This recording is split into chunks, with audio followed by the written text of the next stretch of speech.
Food is not just eating energy, it's an experience.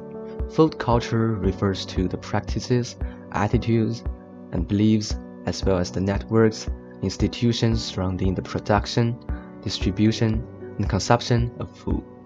Food has always been a necessity for people around the world since ancient times. Over years of cultural accumulation, different regions shape different eating habits, which represent the culture of nations to a great extent. For example, Toronto is a megacity filled with cultures from different regions. We can see both Eastern restaurants as well as Western diet habits here. Chinatown is always a busy place in which we can see a diverse culture. There are some obvious differences between food cultures. Chinese people prefer eating communally, and they share dishes with others, while Westerners enjoy individual servings. The reason is that Chinese people like lively atmosphere, and most businessmen have dinner together not only to have fun, but also for business or negotiation purpose. Therefore, it is not hard to see a whole group of people from different fields of work get together besides a round table to have dinner, and maybe they don't know each other previously. And the final checkout is to compete for payment. However, Westerners enjoy private spaces for formal dinners. A long table is provided and each person has several plates for different dishes. Many sets of tableware are offered for different purposes. We asked a few people about their opinions of food culture differences. Mr. Vandermeulen gave us a great inspiration. What's your favorite food? Oh, my favorite food. Probably my favorite food is I like the kind of the British tradition of like the meat pie. Oh. Yeah, absolutely. So whether it's like a steak or or tourtière or some other kind of seafood pie, there's something really great about that. Yeah, do you like fish and chips? Yes, Okay. tremendously. Yeah. Yeah. So, when we do the comparison, do you prefer Canadian food or food from other regions? I think I prefer food from other regions. I think there are some great Canadian traditions, but I just find it to be more perhaps interesting or adventurous to explore food from other parts of the world. Yeah. So, so what's your favorite food from the region? Maybe British food. What kind of food do you like the most? Like local food? Yeah.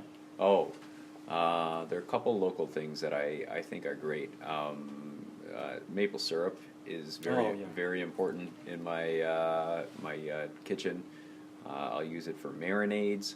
Of course, I'll use it for toppings for pancakes and things like that. But often, if I'm brining some meat or something like that, maple syrup is perfect. Yeah. It's also essential for making my own granola. Okay.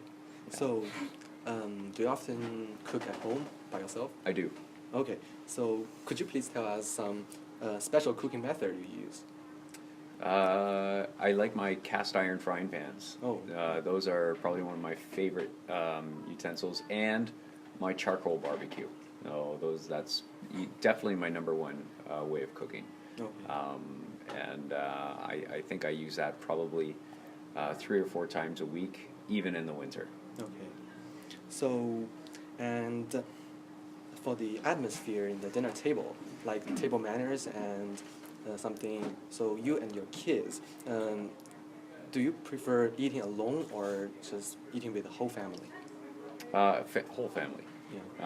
Yeah. And if it's possible, at night, in the evenings, if people don't have other activities or reasons to be away from the home, it's very important to eat together as a family. Yeah, I think so.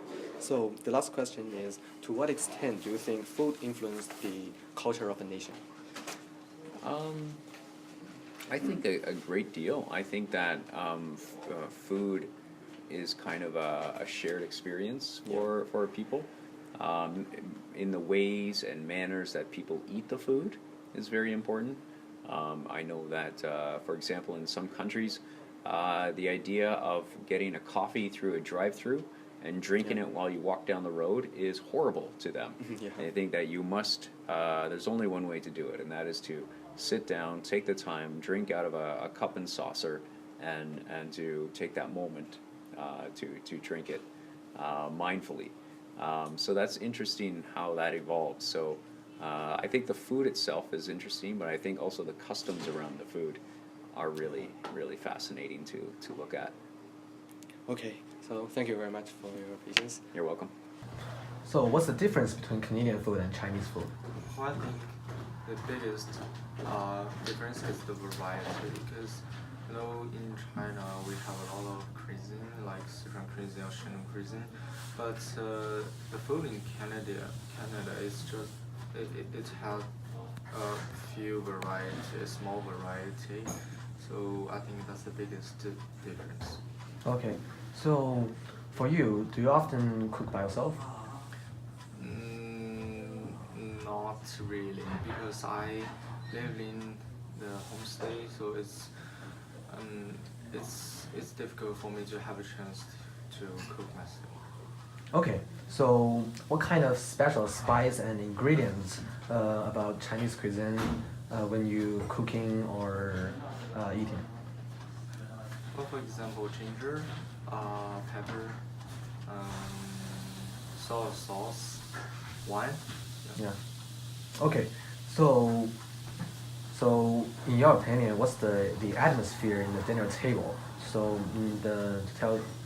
to be more specific, do you prefer eating alone or eating with the whole family?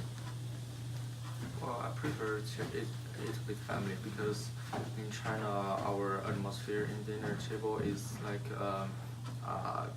communication. So we communicate with our friends and our family and make a very nice atmosphere. So I prefer to eat with my family and friends. Okay. So in the end, I'd like to ask you, to what extent do you think food influences the culture of a nation? I do think the food can influence the culture significantly because for example the manner on the table can really make a difference because for example in China we cannot eat before any elder people eat, and also we cannot stick our chopstick on the rice, and a lot of things like that. So I think that's the difference. So you think that food can hugely influence the culture of a nation, right? Yeah.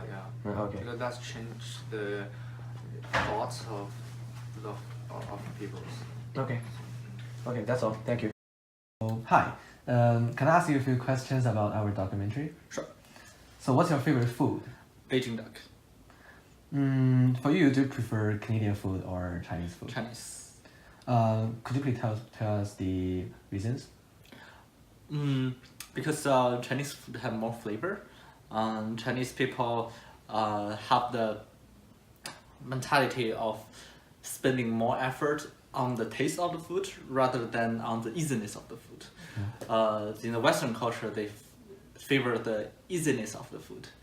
But if I'm thinking of the food as something to enjoy, I would go for the Chinese. Okay, so do you often cook by yourself? Not often. And that's probably why that I did not really care about the easiness because I haven't really been cooking. Okay. So do you know some special spice and ingredients when talking about the Chinese cuisine and Canadian cuisine? Not very, very familiar about the Canadians. I do know they use a lot of pepper, which is Chinese people haven't been using that much. They use olive oil, but Chinese people also haven't been using that very much.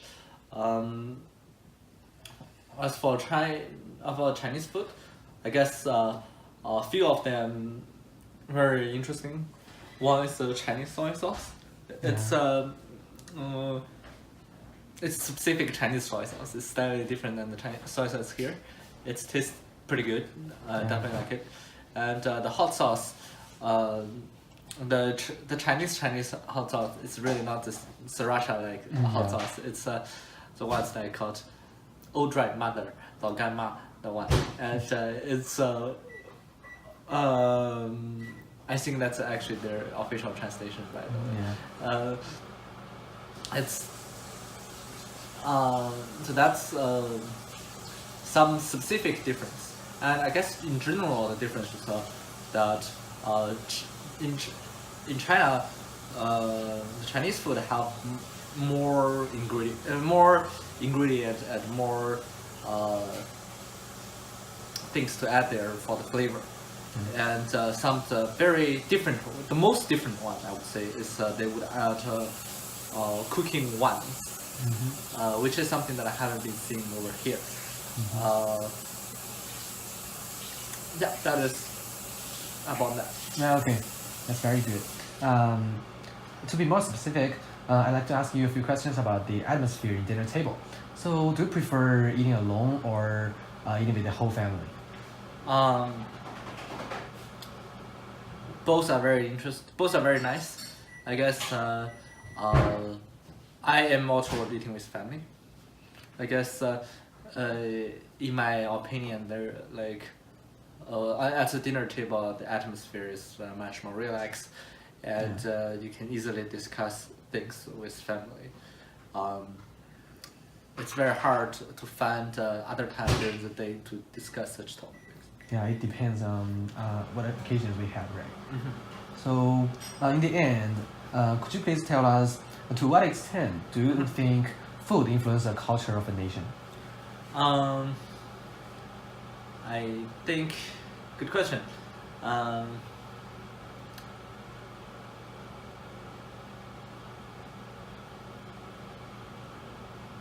Yeah, I guess there are a few aspects.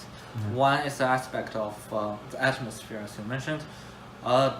When you are having a lot of when you are using dinner table to actually some place where we discuss things, then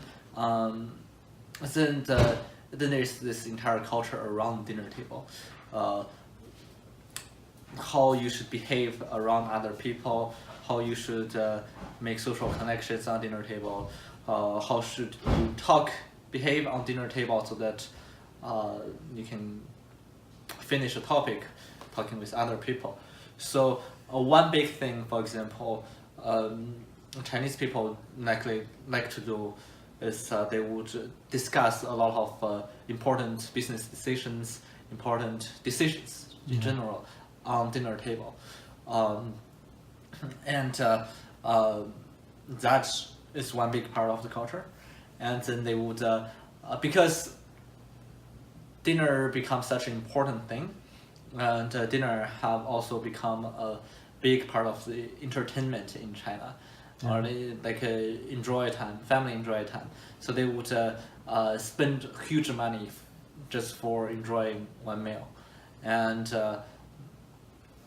for business people, they want to show their class. Let's show their high class, so they need to pay a lot for their. So there's like places where you can pay unreasonable amount of money just for one dinner because it's for show your status. It's not just for food anymore. Where you eat, what you could eat, are already showing your status, and that even lead to more of food regulation, because if you want to spend more and more money on food, that means there has to be food material that's been like more and more costly, and to get extremely costly food, many of them can just get very, very rare food, and when you go to really rare food, then it really goes to the boundary of the food regulation. So you can see Chinese people go out, kill some animals that is very unheard of in Western culture, or very inhumane to Western culture. But Chinese people would do it because I guess part of it was originated from this culture. Yeah, so you think the food can be a reflection of a nation, of the culture of a nation, or maybe characters of a special nation in many different aspects, right? Yeah. Okay. So thank you very much. That's all. Cafeteria in WCI is always a busy place during lunch break. Food can be found everywhere. Students from different regions bring different food. There are still many interesting aspects about differences of food existing and waiting for us to explore. Spices in Chinese food are visibly different from Canadian cuisine. Chinese cooks tend to use fresh and dry spices when cooking, such as mint, pepper, chilies, garlic, and green onions. They believe that fresh ingredients can give food all kinds of unique textures. Western cooks usually use processed spices like pepper powder, ketchup, and so on. The rapid development of communication technology and the phenomenon of culture fusion accelerate the pace of life. The world is developing fast, but we can still find some interesting highlights in daily lives. We don't want to judge a nation based on eating habits. What we want to express is to create a harmonious atmosphere in which we can share various experiences and respect each other.